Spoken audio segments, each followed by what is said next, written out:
Okay, so a little bit of a quick chat about the Cupra Formentor app. Um, if you're waiting for Formentor or any other Cupra really which has got the system, then you can download it straight away from Apple or Google Store. I got mine from Google. Excuse me. Um, but you'll need your identification number from when you get your vehicle for shortly before you get your vehicle to input before it'll actually connect. You also need your dealer to make sure your car is connected to the app. Mine was before I even got the car. As soon as I got my chassis number through, I downloaded it and I was able to start it, but that's because the dealer had downloaded it the week before. So if it doesn't work straight away, then you need to speak to them. So just a few things about the functionality. If you can see that, I managed to rename the vehicle on the app to suit me. Not that there's any other Cupra Formentors around, as far as I'm aware, but that's pretty easy to do. This obviously shows my available petrol mileage, so I've got just over 3/4 of a tank there, 320 miles. Get about 350 purely on petrol, but I never use it purely on petrol. 87% on the battery at the moment. I've done about 5 miles a day. I've not bothered charging it yet. Just going down, vehicle locked. If you, just a quick point, if you go out to your vehicle after you've already set it charging, unlock it because you've forgotten something, lock it again. On your app later, it will show that it's unlocked, but don't worry, it's just a glitch on the system, which is does have a few, to be honest. This shows you your temperature if you decide to preheat the vehicle. Mine's set to 19 degrees. You can change it to what you want. I'll go through that in a second. Not connected up charging. When I am connected, it just shows charging. Window heating. If you're sitting having your toast in the morning, you want your car to warm up and you haven't set it to pre-warm, then you can turn that on. And as long as you're connected to your power source outside, it will preheat and clear your windows. I'm not sure if it does it without it, to be honest, but I've always got mine connected in the morning, so I don't know. But I wouldn't want to use up too much energy doing it. If it's connected, it uses the electricity from the mains, so it keeps your battery up. Horn and turn signals, obvious. Lose the car in the car park. Click on this, and you can either get the turn signals to move or the horn and turn signals. Quite handy. Next part, it shows you about your status of the vehicle. So everything's closed, lights are off. That's my mileage at the moment. I've got 12,700 miles till the major service and 3,400 miles to the oil change. Now, some people have said that not their Formentors haven't got this oil change scheduled in. Mine has. I don't know if it's down to the dealer or not. And over this tank of fuel, I've done 128.4 miles per gallon, which is quite good. Departure times. This is where you set your vehicle to preheat in the morning. You click on it. You can decide whether to just charge it, just warm it, or use both. If you've got a proper charger or a commando charger especially, you'll have enough amperage going through to do both. If you're on a granny socket and you've had to lower it down so you don't blow the socket, then it won't have enough power to do the aircon as well. That's what I've found anyway. So you set your time that you want to leave, whether you want to do it every day or just one single day. I did mine last Thursday for 8 o'clock when I was on the shift that day. Excuse me. And then it'll pre-warm the car,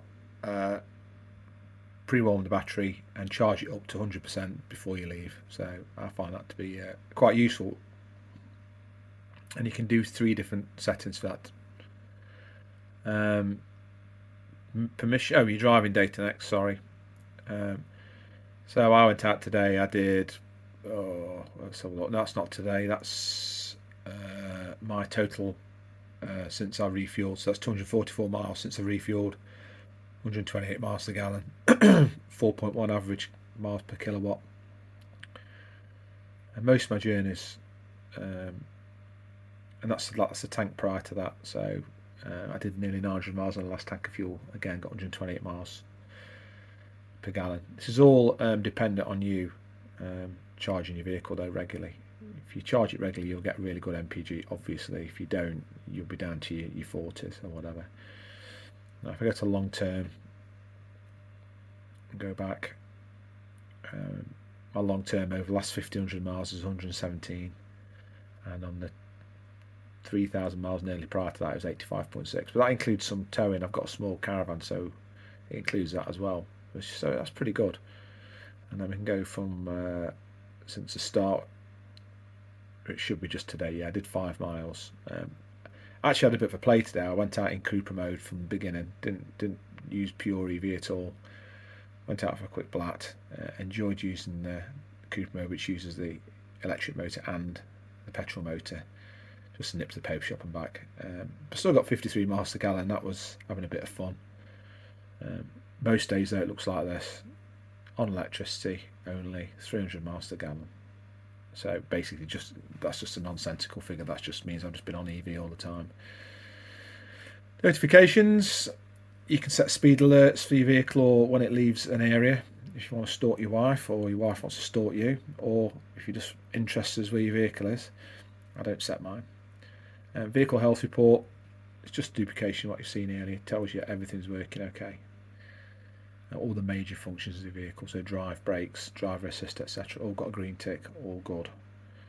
Online store, you can order Alexa voice operation from there for your Amazon Music. I did do it, I set it all up, it took ages to do it. It never really worked properly. For one thing, the onboard SIM has got a tiny data allowance, so you can't really use that. And if you want to use the onboard SIM, it's really ridiculous prices for still a very small amount. So if you use your hotspot on your phone, you've got to set it up each time. In the end, I just started using Android Auto. In fact, I just carried on using Android Auto after my curiosity had been satisfied that it wasn't really any good. But that's up to you. You can choose what you want to do. And this part's your preferred service partner, which is your nearest dealer normally. I've set it at that one. Now they should let me know when my service is due, or if there's a recall, but we'll see if that actually happens. So just got your settings to go into now.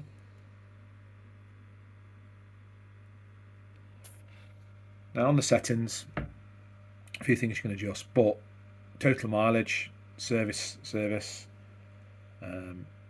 your online services, that's to do with your Alexa app, and also if you pay to stay on Connect after the first year.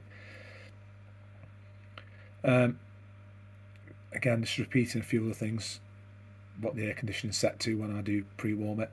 This is what I was talking about there, maximum charging current. Because I've got a commando socket put in properly by an electrician, or if you've got a proper charging box, you can charge at the full maximum speed as such. But if you're on a 3-pin socket and your outside socket's perhaps a bit dodgy or not been checked properly, they can overheat if you're not careful. But if you put it on reduced, it halves the amount of amperage. I think that's the right way to put it. Halve the current going through, and you won't blow your socket up. But it does mean it's going to take twice as long to charge, which is fine overnight. But if you want to nip out halfway through the day after already going out and you need a bit of charge, it takes ages. So I'd suggest you have it done properly, to be honest.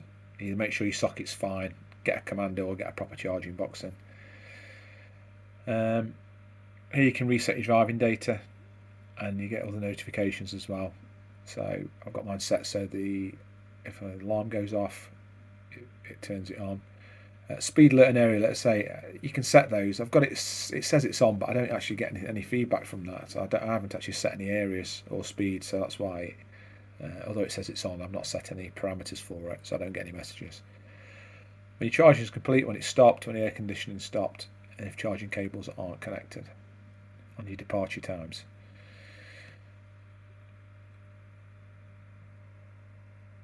So essentially that's it.